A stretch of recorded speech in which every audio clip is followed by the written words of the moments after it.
from the MCPLive.tv studios, located in downtown Conroe. It's the Conroe Art League, live. Hello, and welcome to Cal Live, the show that brings you what you need to know about the Conroe Art League. We're here to introduce you to all of our artists one by one so that you can learn more about the beautiful work that they create and about them. My name is Marilyn Lowry, and I'm delighted to be your host today. I'm a longtime member of the Conroe Art League, and my guest today is Cal artist Elyse Taylor. Welcome, Elyse. Well, thank you. My pleasure. I'm just so happy to see you, and we just can't wait to look at your beautiful artwork and hear more about you. Great. So we're going to start out by just learning a little bit more about where you're from and a little bit about yourself. So just tell me where you're born and that sort of thing. Okay. I'm originally from Illinois. My parents moved down here when I was a young child, and I've lived in the Houston area my entire life. Okay. So I'm pretty much a native Houstonian. You really are. I am one, and boy, haven't we seen some changes in Houston. Indeed. In this whole area. Good. No, we never realized it'd be so big up here. I graduated high school in Houston, Jesse Jones, which is, it's been a long time, but anyway, I also attended and graduated from the University of Houston. Right. I have a degree in accounting, and I spent, after graduation, I eventually joined the workforce and spent my career in financial management with companies in the energy industry. Wow. Okay. That's so interesting to me that so many times artists have pursued careers that have been so different, and we do a lot of left brain things, for a while, and then something calls us to balance out that right brain with some artwork.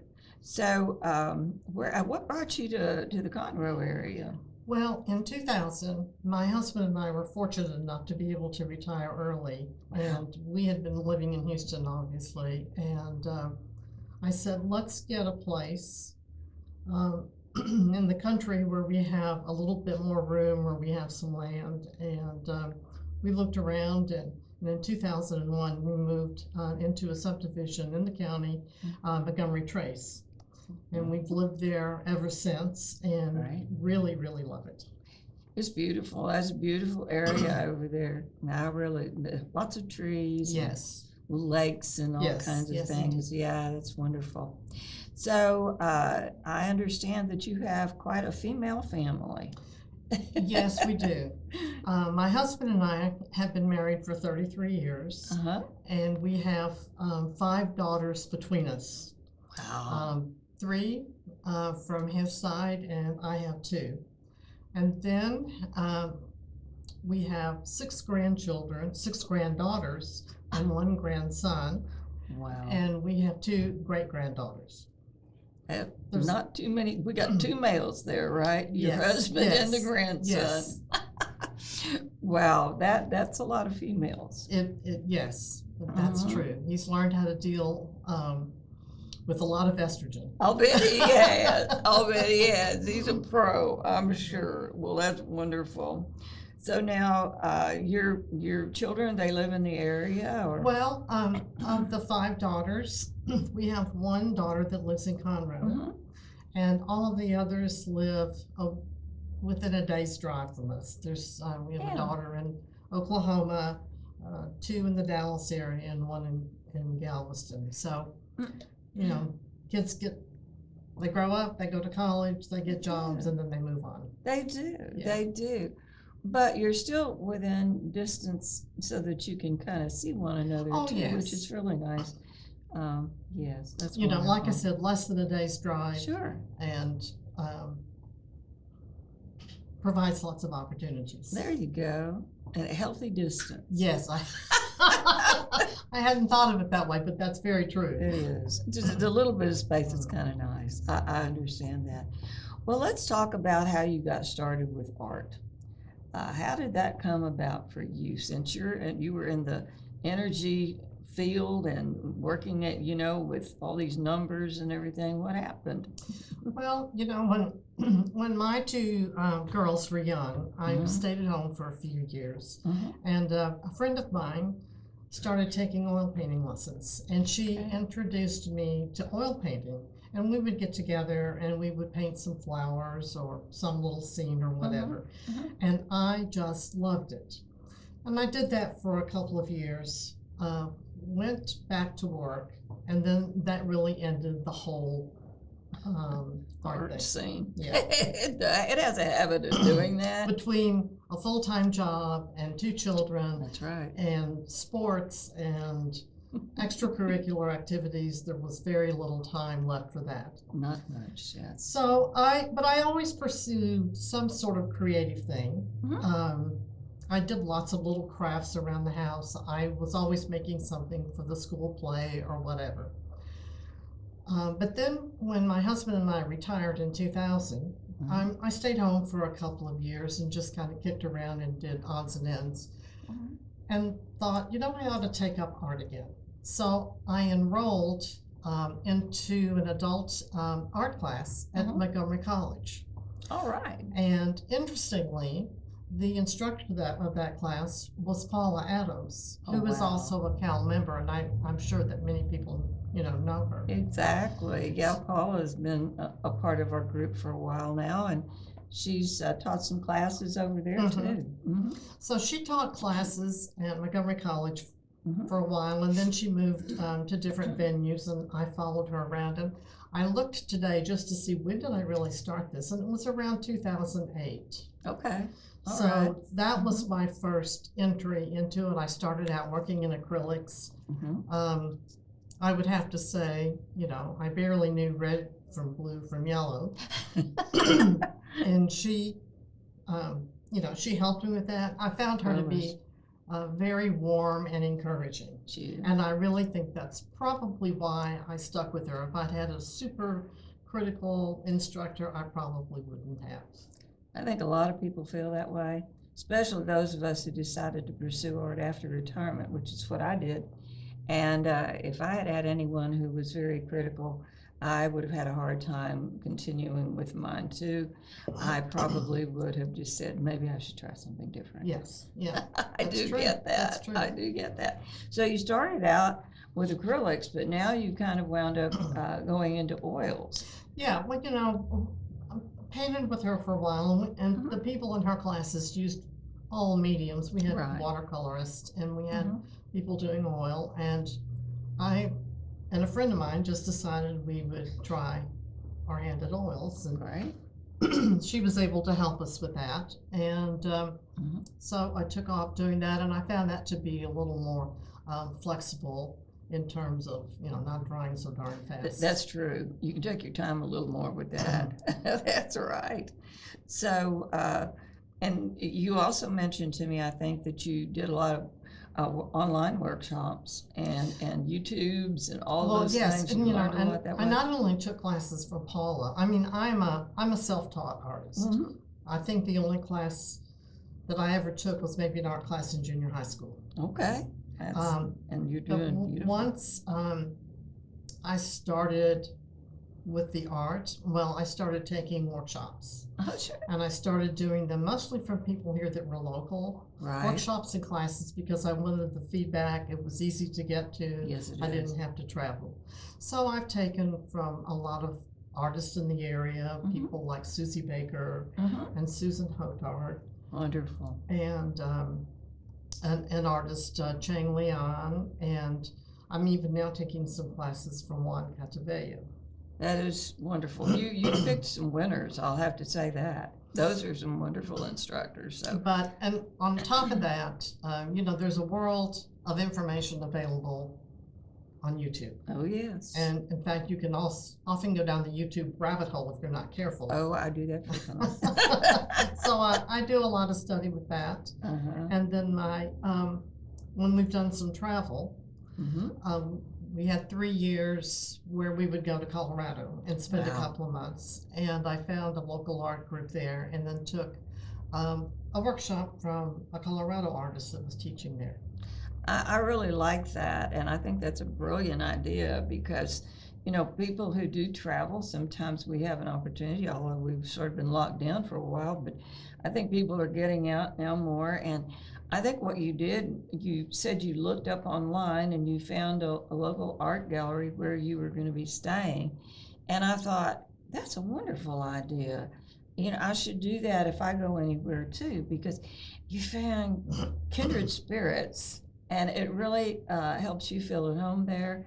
And you can get involved. And artists are usually such welcoming people that they're just happy to have somebody new involved. Well, and it's good while you're there also because we were there for 2 months, Mhm. and the weather is beautiful, Oh, and they have a lot of plein air events, yes. and all you just had to pay your dues, just like with Cal, and Sure. you could go You're on the in. plein air events, and then they had artist receptions and Yes. the whole thing. And I ended up making a few friends That's in the process of wonderful. doing that. Exactly. I think that's great. You learn new techniques, you Mhm. view other scenery. You probably had an opportunity to take a lot of photographs. Oh, I have so many photographs from our trips that I need to Uh-oh. spend at least a month just organizing them. I totally understand. I have way too many too. I keep asking myself when I'm going to do that. So yes. Well, you told me that that oftentimes um, you've provided. I think you said paintings to like local charities or for fundraisers. Well, yes, I don't Mhm. actually go out and try to Market market yourself. myself. I just haven't done that. Mhm. It hasn't been anything that for me at this point has been really important. Right. But there's a church in the Woodlands. It's a Presbyterian church. I can't remember the name of it, but they have a fundraiser every year, or they did up until COVID, I think I do remember that. and it was called Fill the Gap, Uh-huh. and So assisting homeless people. great. And they ask for artists to submit their work Uh-huh. and make it available for sale. Uh-huh.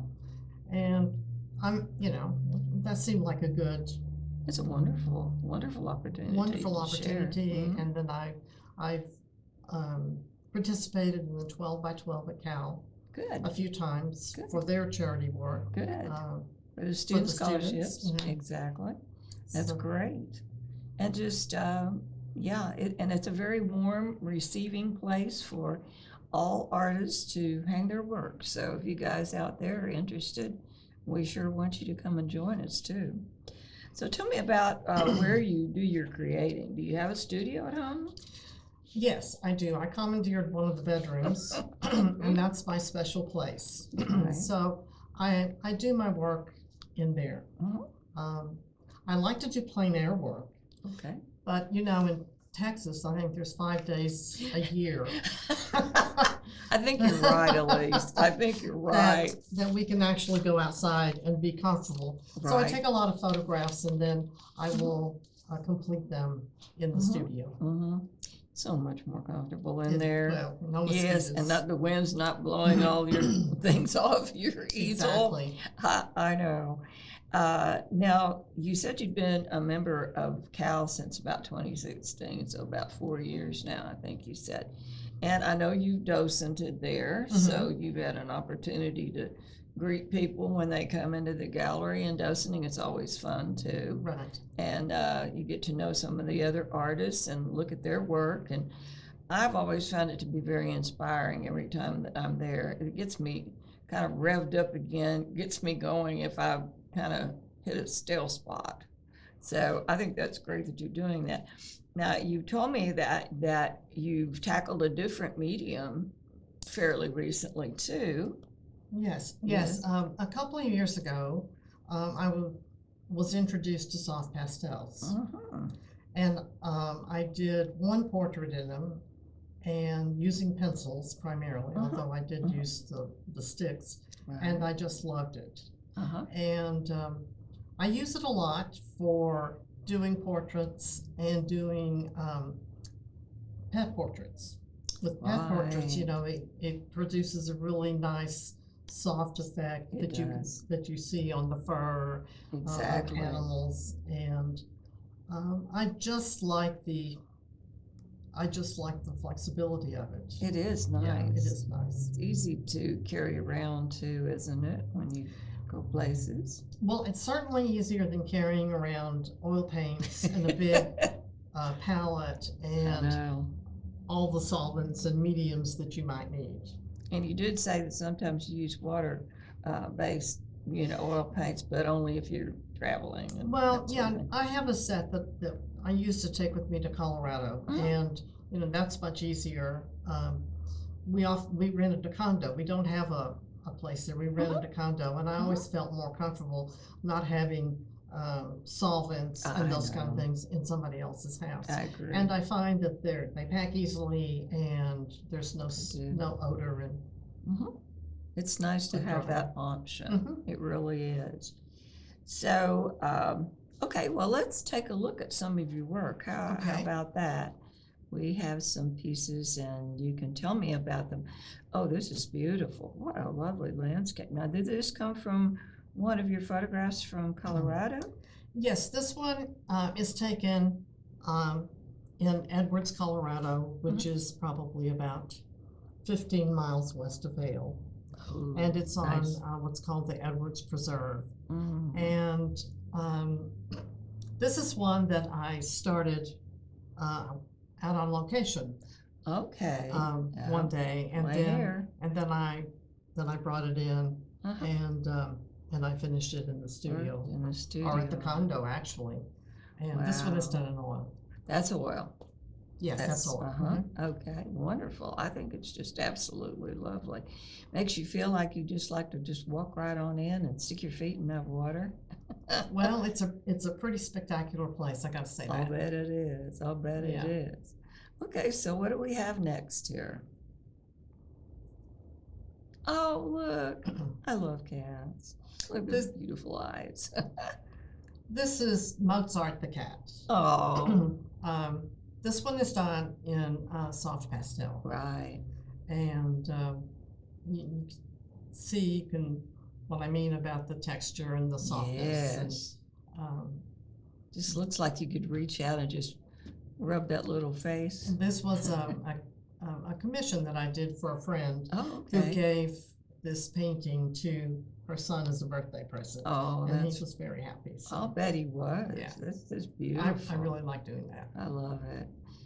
Right. Well, and it's nice too that you've been doing a few commissions. I know you told me that your friends have asked you to do some, pets and you said your favorite things were working with animals and then doing portraits, I think is what you mentioned. Well, to you me. know, I did my brother's 3 dogs. I did one of my, one of my daughters, I've done all of her cats. Oh, And wow. then my other daughter, I've done her dogs. My granddaughter, I did her horse as a gift for Christmas one year. Wow. That's awesome. So, Really good. yeah. Okay, well, what else do we have here? We have, oh, nice. Still life. Yeah. Tell me about that one. And this is a still life. This is a photograph that an instructor that I was taking classes from online, they just talk and they'll give you a photograph. And say, do it. Exactly. And this one is like 12 by 24. Wow. And Nice. I always really liked that one. I just liked the colors and the textures. I love it. I really do. And this one is done in oil as well. Uh-huh. I like your colors on that a lot. And like you said, you had some good instruction on color theory because, I know when I first started painting, you think you know a little bit about colors. Well, you've been coloring since you were a child, so I don't know what crayons or what's red, what's green, all that. But when you start really looking into the color theory and what, is what colors bring out other colors and how to do paintings with compatible color schemes and there's a lot to it. There It's is. not an easy thing to do. So, well, tell me a little bit about what your current projects are. What are you working on right now? I'm about to embark on a series of portraits of my grandchildren. And of course, most of them are out of high school or college now, but Right. you know, they still like to pose. Oh, yes, and they still they like to would. have work done. And my goal is to get all of those. Now, I'm not setting a timeline on this. You know, It's best not to. it's best not to. I don't need the pressure. I hear you. But to start painting all of them, and then do my great grandchildren. I've already did a pastel of the oldest little girl who was Blair, who's when she was 2. She's like almost 3 now. Wow. So that's going to be sort of a thing that I'm going to be working on over time in the next few years. I think that's wonderful. What a legacy. Yeah, I hope they like it. Oh, I know they will. It'll be priceless for them. I think that's really great. So now, are you doing the portraits in oil, or are you doing them in pastel? I'm maybe both. Okay. Maybe both. It just maybe depending on how I feel. Right. And maybe depending upon their look or on the or look and yeah, it's just going to depend on, you know, what the background is, what they're doing at the time. Exactly. Yeah. And I know you said that you had taken some classes with Juan Contavilla, and he's really very good in helping people with portraits and details. Yes, I've been taking classes with him. He's really helping me a lot to get in those fine details, right, and see things that I really didn't see before. Yes. Like, I totally understand. Sometimes we think we see things, and then we paint what we think we see, but it's really not what's there. Exactly. No, that's true. And so it's tricky. And a lot of people think, well, I just draw a circle here, there's a head, you know. It's a lot involved in all the measurements, and Juan is good with that. Yes, he's very detail oriented about all of that sort of thing.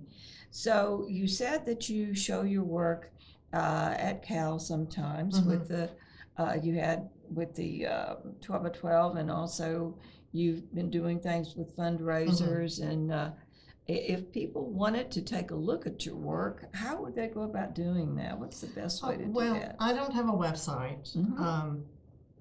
I'm on social media.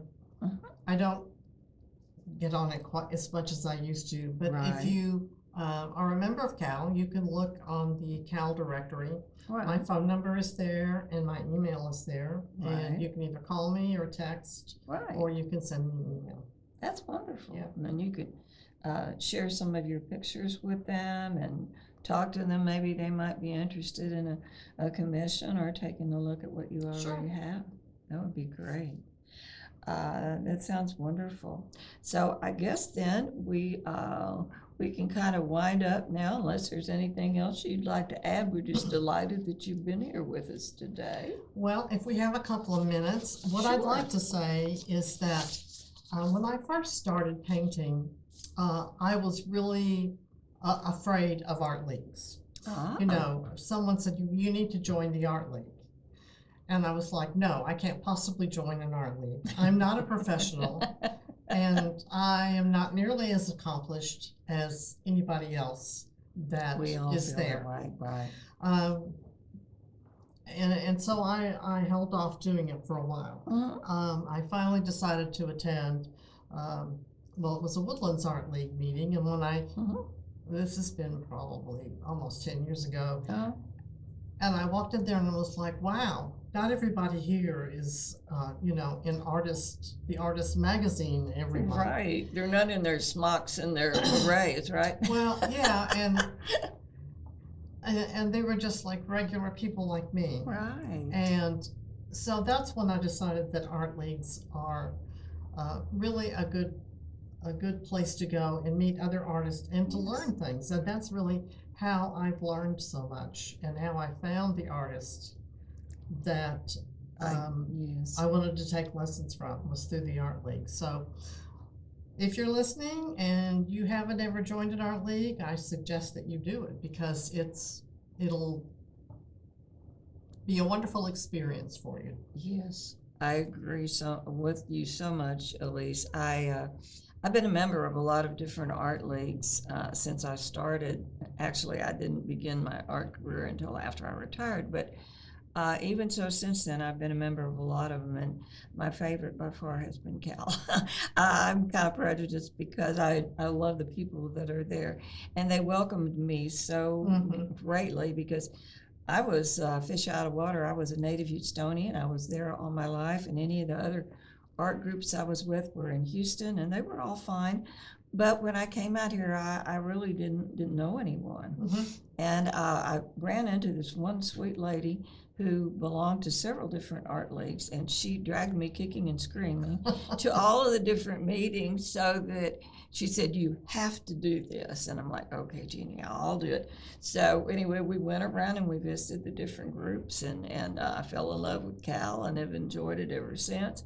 So and I was, when I first started in art leagues, I was that way too. I thought, I'm not going to try to sell my work. I'm not going to try to I'm just going to maybe give it to my friends, but I'm going to be real quiet about it. And I'm not going to force it on anybody because they may hate it and they may just be trying to be nice to me to take it. So, but then finally, after a while, I felt more comfortable, and the people around you that are other artists, they've come up the same way, most of them, unless they just started out, in art school from the get-go.